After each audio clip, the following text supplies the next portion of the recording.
जय माता की, जय बाबा की। कैसे हैं दोस्तों? आशा करता हूँ कि आप सब कुशल मंगल होंगे। आपका घर परिवार भी कुशल मंगल से होगा। दोस्तों, आज का विषय हमने चुना है डीह। डीह बाबा कौन होते हैं? आप में से कुछ दोस्त डीह बाबा के बारे में जानते होंगे और कुछ लोग शायद नहीं जानते होंगे। डीह बाबा को अलग अलग क्षेत्रों में लोग अलग अलग नाम से जानते हैं। इनको क्षेत्रपाल भी बोला जाता है। क्षेत्रपाल का मतलब आप लोग समझ गए, जो अपने क्षेत्र की रक्षा करता हो। क्षेत्रपाल भी बोला जाता है, डीह भी बोला जाता है, और अलग अलग एरिया में इनका अलग अलग नाम है। हमारे यहाँ, मैं पूर्वांचल से बिलोंग करता हूँ, तो हमारे यहाँ पूर्वांचल में इनको डीह नाम से बुलाया जाता है। और हर गांव के या हर क्षेत्र के अलग अलग डीह होते हैं। उनका एक एरिया बटा होता है। वो अपने एरिया में रह के ही अपनी वो क्षमता का असर दिखाते हैं। जैसे मान लेते हैं कि मेरा कोई गांव है, मेरे गांव का डीह कोई अलग होगा, आपका गांव है, उस गांव का डीह अलग होगा, और आपके सटे गांव का कोई बिल्कुल बगल में कोई गांव होगा तो उसका कोई अलग डीह होगा।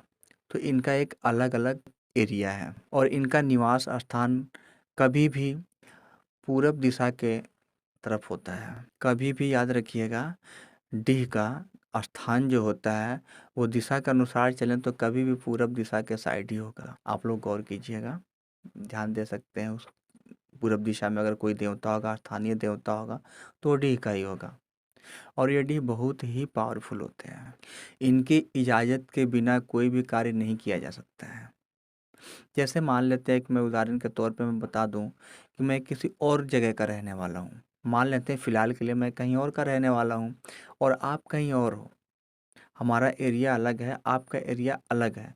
तो मुझे अगर आपके यहाँ कोई कार्य करना होगा, या दो तरीके से कार्य करना होगा। फर्स्ट वाला मान लेते हैं कि मुझे आपके यहाँ जाना है, आपके घर पहुँच के मुझे कार्य करना है, वहाँ उपस्थित होके मुझे कार्य करना है। तो मैं सबसे पहले जो आपके एरिया का जो डीह है, डीह बाबा जो है आपके एरिया का, सबसे पहले मैं उनको धूप अगरबत्ती सिमरन जो भी उनकी प्रक्रियाएं हैं, मैं पहले वो करूँगा।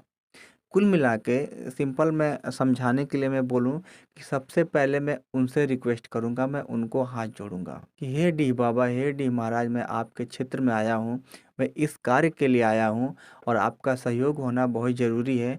कृपया आप मेरा हेल्प कीजिएगा। इस तरीके से कुल मिला के कहने का मतलब ये है कि मुझे पहले उनसे इजाज़त लेना होगा। उनका परमिशन मुझे चाहिए वहाँ पे कार्य करने के लिए।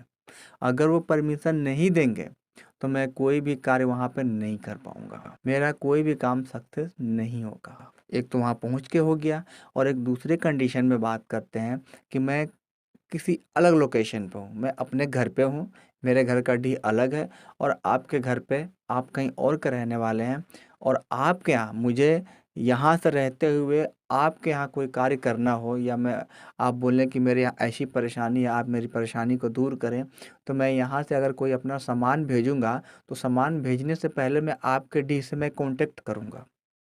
वो कॉन्टैक्ट करने का माध्यम कुछ भी हो सकता है, चाहे मैं अपने शक्ति से बात करूँ कि इनसे आप कॉन्टैक्ट करो, बात करो, या फिर मैं उस क्षमता का हूँ तो मैं सीधा मैं आपके यहाँ जो डी हैं, जो स्थानीय देवता है, मैं उनसे बात करूँगा कि ऐसा है कि मैं आपके यहाँ मैं अपना कुछ सामान भेज रहा हूँ, आप मेरा सहयोग कीजिए।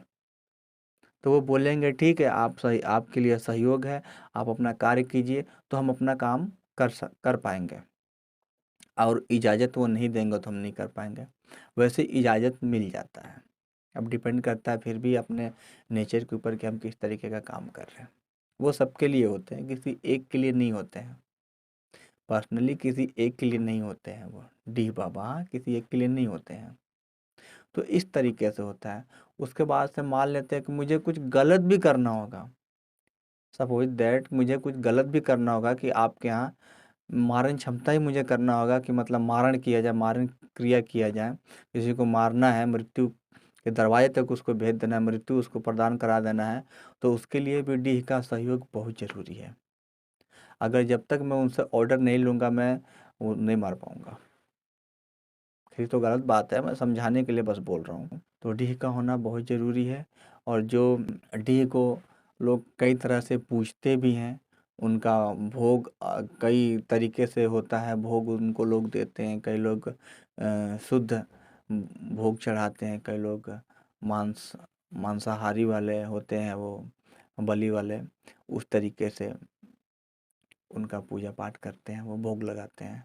और उसके बाद से क्या है कि अगर आप कोई खेलना चाहते हैं, जैसे कोई देवी अपने ऊपर बुलाना चाहते हैं, कोई देवता अगर आप अपने यहाँ बुलाना चाहते हैं, स्टार्टिंग करना है, अगर अगर आपको स्टार्टिंग करना है, आप नया नया भगत बनना चाहते हैं कि मेरे ऊपर जो देवी देवता आए, जो आपके घर के हों या हाँ घर के ही हो, घर के हो, आप चाहते हैं कि अब वो मेरे शरीर पे आए, तो वो डायरेक्ट नहीं आ पाएंगे, डायरेक्ट आ भी जाएंगे, लेकिन उसमें आपके जो गांव के जो जो डी है, आपके एरिया का जो डी है, उनका सपोर्ट होना बहुत ज़रूरी है। जब तक उनका हेल्प नहीं होगा, जब तक आप उनको धूप अगरबत्ती जो भी उनका भोग प्रसाद है, जब तक वो आप नहीं चढ़ाएंगे, आपके देवी देवता जल्दी आपके ऊपर आएंगे नहीं। कहने का मतलब है वो एक नंबर है, समझिएगा।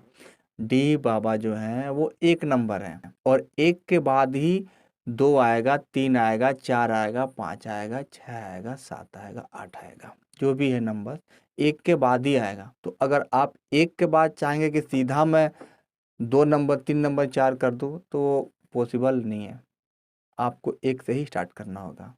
तो एक नंबर में डी बाबा आते हैं।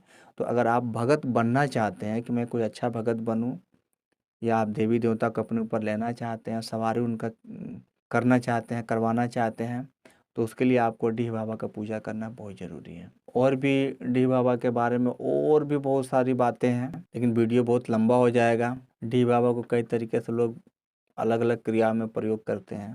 तो कुल मिला के कहने का मतलब मेरा ये है कि डी बाबा के कांटेक्ट में हमेशा रहना चाहिए। जो भगत बनना चाहते हैं ना, उनको जब भी मौका मिले, डी बाबा के जो भी भोग प्रसाद है डी बाबा का, वो दे देना चाहिए। तो वैसे उनका कार्य सरलता से होता है। और एक चीज़ और होता है, मान लीजिए कि मैं कहीं और का रहने वाला हूँ और आप कहीं और के हैं, या और भी दो चार गांव लोकेशन ले लीजिए, तो क्या होता है कि मुझे आपके यहाँ जाने के लिए या काम करने के लिए मैं अपने डी को बोलूँगा कि ऐसा है ना कि उनसे बात करा दीजिए मेरा, उनको बोलिए ये मेरा हेल्प करते हैं।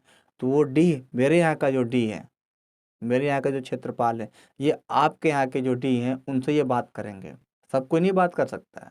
कहने का मतलब ये है कि अगर आपके यहाँ कोई मिनिस्टर है, कोई मिनिस्टर है, कोई विधायक है, सांसद है, तो मैं उसके लेवल का ही तो यहाँ से कुछ भेजूंगा।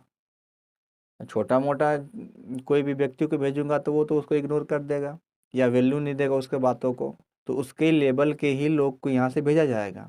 यानी जो डी हैं, तो अपने डी को मैं बोलूँगा भैया आप जाइए बात कीजिए, तो ये सेम सेम हो जाएंगे, एक लेवल के हो जाएंगे, तो ये लोग बात करेंगे और हो भी जाता है।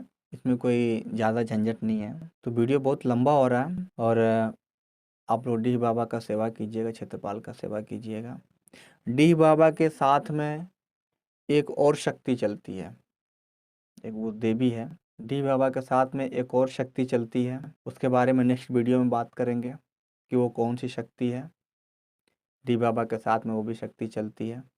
और डी बाबा के पास भूत प्रेत देवी देवता सब होते हैं। अच्छा भी मिलेगा, बुरा भी मिलेगा। आप समझ सकते हैं, खुद समझ सकते हैं कि वो जब वो गांव का मुखिया है, गांव का मालिक है वो, तो उसके पास तो अच्छा भी व्यक्ति जाएगा, बुरा भी व्यक्ति जाएगा, हर व्यक्ति उसके पास जाएगा। तो उसी तरीके से उस डी बाबा के पास अच्छी शक्ति भी जाएगी, बुरी शक्ति भी जाएगी। तो उनका इजाज़त होना बहुत ज़रूरी है। और ध्यान दीजिएगा, मैं अगले वीडियो में बताऊंगा कि डी बाबा के साथ में और कौन सी एक शक्ति चलती है, कौन सी एक शक्ति होती है। अगर डी बाबा और जो शक्ति मैं अभी नेक्स्ट वीडियो में बताऊंगा, इनको आप लोग सही तरीके से भोग प्रसाद लगा रहे हैं और मतलब बराबर इनके कांटेक्ट में आप रह रहे हैं पूजा पाठ के माध्यम से, तो आपका कार्य बहुत ही सरलता से होगा, बहुत ही सरलता से होगा। और मैं अभी कुछ मैं वीडियो बनाने वाला हूँ, वो क्या वीडियो रहेगा कि जैसे देवी देवता में होते हैं ना कि सबकी सवारी का अलग अलग पहचान बताऊंगा। उदाहरण के लिए बोल देता हूँ कि जैसे मान लीजिए कि अगर किसी को किसी भगत के ऊपर, या कोई नया नया भगत है, नया नया, मैं पुराने की बात नहीं कर रहा हूँ, उनको तो बहुत ही अनुभव होता होगा अलग अलग टाइप्स के। जो नए हैं उनको कैसे अनुभव होगा कि मेरे ऊपर काली माता आ रही हैं, कि शीतला माता आ रही हैं, कि समय माता आ रही हैं, इस तरीके से। तो मैं नए भगत के लिए मैं बताऊंगा। अगर कोई मतलब उनको सिग्नल मिलता है कि ऐसा ऐसा हो रहा है मेरे साथ, तो वो समझ जाएगा कि हाँ, ये माता हो सकती हैं, ये देवता हो सकता है। तो बने रहिए चैनल के साथ में। अगर अभी तक आप लोग भूत प्रेत समाधान चैनल को सब्सक्राइब नहीं किए हैं तो सब्सक्राइब कर लीजिएगा, ताकि ऐसे ही आप लोग को बेहतरीन से बेहतरीन वीडियो मिले। अब मैं बहुत अच्छा टॉपिक्स लेकर आने वाला हूँ। आप लोग कमेंट्स किया कीजिए कि किस चीज़ पे आप लोग जानकारी लेना चाहते हैं। ठीक है दोस्तों, वीडियो काफ़ी लंबा हो गया। मिलते हैं फिर अगले वीडियो में। तब तक के लिए जय माता की, जय बाबा की।